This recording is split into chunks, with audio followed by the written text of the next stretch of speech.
द्रौपदी और सीता में एक फर्क को समझना चाहिए।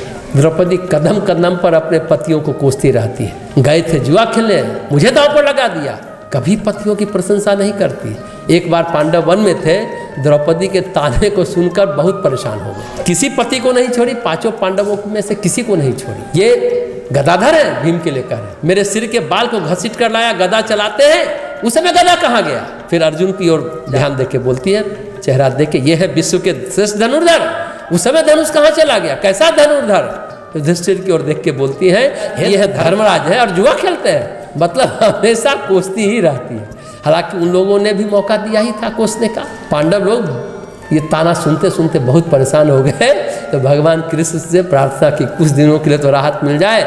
इस तरह से ताना सुनते सुनते तो बन में है, और ऊपर से ताना इतना चुभा रहा है कि बहुत मन परेशान हो जाता है, व्याकुल हो जाता है। अब प्रार्थना करते ही कृष्ण भगवान प्रकट हो गया और पूछा, बताओ हालचाल क्या है? तो पांडवों ने कहा, प्रभु हमारी रक्षा करो।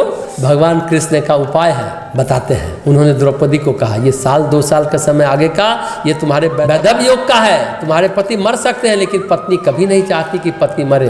अरे पति मर गया तो किसको गली आएगी? तो द्रौपदी ने कृष्ण से पूछा, प्रभु कोई तो उपाय होगा?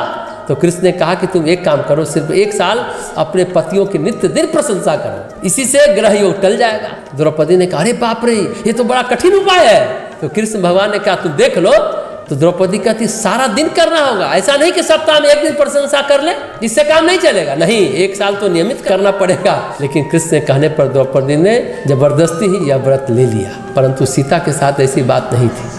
सीता बहुत ही प्रसन्न और पुलकित हृदय से वन को गई। उनको केवल और केवल पति का साथ चाहिए, इसके अलावा सीता को कुछ नहीं चाहिए, न कोई राज, न कोई सुख, न कोई वैभव।